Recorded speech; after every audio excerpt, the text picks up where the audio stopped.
दोस्तों नमस्कार, स्वागत है आपका हमारे चैनल पर। और मैं हूँ जीएस सागर। बात करें हाईरिच की। हाईरिच का अभी क्या सिचुएशन चल रहा है। साथियों, लगातार 7-8 महीने से हाईरिच के ऊपर केस चल रहा है। हमारा पैसा हमको नहीं मिल रहा है। हमने जो इन्वेस्ट किया है वो भी हमारा पैसा पूरी तरह से हमारे पास एक भी पैसा नहीं आ पा रहा है। और अभी कंपनी के ऊपर केस चल रहा है। साथियों, ये हमारे लिए एक बहुत बड़ी समस्या है। हाईरिच निर्दोष है, लेकिन अभी लोगों ने, जो विपक्षी लोगों ने हाईरिच के ऊपर केस किया है, उसके वजह से हम सभी को बहुत प्रॉब्लम हो रही है। साथियों, हाईरिच ने अभी किसी के साथ एक पैसे का गलत नहीं किया है और ना ही किसी के साथ आगे भी गलत करेगी, क्योंकि ये केवल लोगों का ऑब्जेक्शन उठाने के कारण हमारे सामने समस्या आई है। तो इसके लिए अभी जो सिचुएशन है, तो हाईरिच का केस पूरी तरह से क्लियर होने वाला था, लेकिन अभी केरला गवर्नमेंट, स्टेट गवर्नमेंट की तरफ से एक इन्वेस्टिगेशन किया गया, जिसमें अभी हमारे एमडी सर को अरेस्ट कर लिया गया था। और क्योंकि देखिए, अगर ये हमारा पूरी तरह से फाइनल होकर आता है तो फिर बाद में सरकार चाहती है कोई इसका कोई भी पक्ष बाकी ना रह जाए, तो इसकी पूरी तरह से श्योर तरीके से जांच की जाए। तो इसलिए दोबारा से बर्ड्स एक्ट के तहत मनी लॉन्ड्रिंग का जो केस किया गया था, उसके तहत जांच करने के लिए एमडी सर को अरेस्ट करके उनसे पूछताछ की गई है और पूरी तरह से जांच की गई है। और वो पूरी तरह से क्लियर हो जाएगा। इसमें पूरी हमें इसकी इन्फॉर्मेशन है कि कंपनी बहुत जल्द ही इसको भी क्लियर कर लेगी। अभी जितने भी केस कंपनी के ऊपर लगे थे, सारे के सारे केस क्लियर उसने कर लिए हैं, क्योंकि अभी तक लोगों ने, जो विपक्षी लोग हैं, उन्होंने अभी तक इसकी एक भी ऑब्जेक्शन को साबित नहीं कर पाया है। लेकिन आप देखिए, हाईरिच ने हर एक जगह पर फाइट किया है और हर एक जगह पर हाईरिच ने डटकर मुकाबला किया है। तो हमारे लिए एक बहुत बड़ी बात है कि कंपनी आज भी ऐसी मुश्किल घड़ी में भी हमारे साथ है, लोगों के साथ है और अपनी लड़ाई लड़ रही है। हम सबके लिए लड़ रही है और कंपनी अपने लिए लड़ रही है, क्योंकि ये होता है एक सही कंपनी की पहचान। अगर कोई यहाँ पर अपना उल्लू सीधा करने वाला कंपनी होती, तो अभी ऐसी मुश्किल घड़ी में यहाँ से कब का बोरिया बस्ता बांधकर चली जाती। लेकिन कंपनी ने फाइट किया है, आज भी कर रही है और आगे भी पूरी तरह से क्लियर होकर के हमारे पास आएगी। तो ये हमारा सिचुएशन भी है कि आज एमडी सर को जो अरेस्ट किया गया है, उसकी पूछताछ की जा रही है। और हमारे वकील पूरी तरह से जो हमारा पैसा का लेन देन है, कैसे किसकी आईडी लगी है, किस तरह से वो हमारा प्रोसेस था पैसा लेने और देने का, इस सब को क्लियर किया है और पूरी तरह से अपना पक्ष रखा है। और इसमें सभी जो अधिकारी हैं सर्टिफाइड भी हो गए हैं और आगे भी इसको पूरी तरह से क्लियर बहुत जल्द कर देंगे।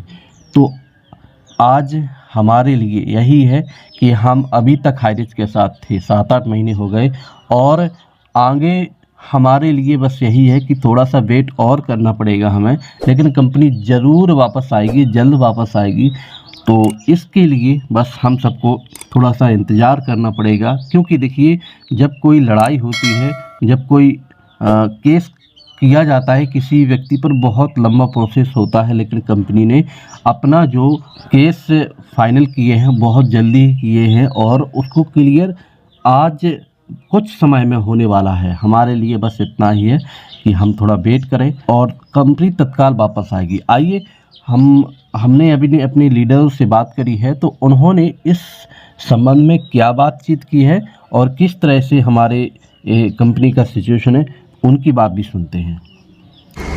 धाराओं के अंतर्गत ये केस लगा था और हमारे प्रतापन सर, आज हम ये सोच रहे हैं कि अरेस्ट है, लेकिन ग्राउंड अरेस्ट है साथियों। और ग्राउंड अरेस्ट का मतलब एक तरह से नजरबंद होता है बस ये है कि अपने घर पर नहीं रह सकते, मार्केट में नहीं जा सकते। ईडी के ऑफिस में आज वो एक तरह से ग्राउंड अरेस्ट है, मतलब नजरबंद है। जैसे वो अपने घर में रहते हैं ऐसे ही वहां पर है। और परसों की हेयरिंग में जो इल्जाम थे, हमारे वकीलों की पैनल ने एक एक इल्जाम का उत्तर विद प्रूफ, विद डॉक्यूमेंट, एक एक चीज वहां पर सबमिट की है कि सर ये इस समय इस व्यक्ति की अगर आईडी लगी थी तो इसने ये पैसा इन्वेस्ट किया और इसको 30% रिटर्न जा चुका है या 40% रिटर्न जा चुका है या 20% रिटर्न जा चुका है, उस चीज के भी प्रूफ रखे और उस तारीख तक का प्रूफ रखा जिस दिन गवर्नमेंट ने हमारा अकाउंट सीज किया था। तो ये सब चीजें देखने के बाद, समझने के बाद, जब सरकारी वकील को जज ने बोला कि सर आप बोलिए, तो मात्र 7 से 10 मिनट सरकारी वकील वहां पर आर्ग्यूमेंट कर पाया। क्यों? क्योंकि मूल प्रूफ का काट उसके पास भी नहीं थी और हमारे वकील ने 2 से सवा 2 घंटे तक इस चीज पर बहस की और सिर्फ बोला नहीं साथियों, जो चीजें वकील ने बोला साथ के साथ उसका प्रूफ दिया। तो आप लोग निश्चित रहिए, कोई हम गलत ना थे, ना है, ना आगे रहेंगे, ना ही हमारे एमडी गलत थे और ना अभी है, ना आगे रहेंगे। तो ये सब चीजें एक हमको दिख रही है कि हमारा समय जा रहा है, लेकिन ये सब चीजें नॉर्मल होती जा रही है। ये इतनी बारीकी से मैंने आप लोगों को बताया है कि हर चीज का तारीख टू तारीख प्रूफ दिया गया है कि पैसा लगा, कहाँ पैसा लगा, कि सामने वाले को कितना रिटर्न मिला। तो बताइए हमने किसका पैसा रखा? जब गवर्नमेंट ने हमारा अकाउंट सीज किया उससे पहले जो इनका पैसा बनता था हम उसी तारीख में और उस एट ए टाइम, जो कि आप भी जानते हैं, हम भी जानते हैं कि रात को 12 बजे बाद हमारा बिजनेस काउंट हो जाता था, हमारा फुल इनकम डल जाता था सुबह होने से पहले ही। तो इतने सारे सच्चाई वाले प्रूफ देने के बाद बताइए हमारे ऊपर क्या बचा है? ठीक है, 23 तक का वेट करना है, आपको बिल्कुल कीजिए, हिम्मत से कीजिए, धैर्य से कीजिए। और हाईरीच वो प्लेटफॉर्म है साथियों कि हम कह जरूर रहे वापिस आएगा, लेकिन मैंने तो कभी नहीं कहा कि हाईरीच वापिस आएगी। जो चीज गई नहीं है वो वापिस कहाँ से आएगी? और साथियों सच्चे हाईरीचियन बनो और ये अपना अपना बंद करो अब और एकजुटता के साथ आगे बढ़ो, क्योंकि एक संगठन में जो शक्ति होती है ना साथियों, वो अकेले इंसान में नहीं है।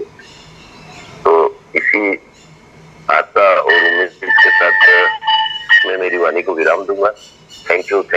तो दोस्तों आपने सुना कि कंपनी हमारी वापस आएगी और हमारा केस भी फाइनल होगा और हम सबको पैसा भी मिलेगा। तो बस हम सबको वेट करना है, आगे ज़रूर हम यहाँ से क्लियर होकर हमारा एक एक पैसा हम सबको मिलेगा। तो इसी तरह से बने रहिए, डटे रहिए हमारे साथ, इस चैनल के साथ आप जुड़े रहिए। हाईरीच की एक एक इन्फॉर्मेशन आपको दी जाएगी। बस हमारे जो मुश्किल की घड़ी है वो निकल जाएगी, समय एक सा नहीं रहता है। तो थैंक यू। इस वीडियो को हम यहीं पर रोकते हैं और अपने लोगों को सही से गाइड करिए, उनको सही से इन्फॉर्मेशन दीजिए, क्योंकि हाईरीच किसी के साथ गलत नहीं किया है तो हाईरीच के साथ कभी गलत नहीं हो सकता है और हमारे साथ कभी गलत नहीं हो सकता है। तो थैंक यू। इस वीडियो को यहीं पर रोकते हैं। जय हिंद, जय भारत।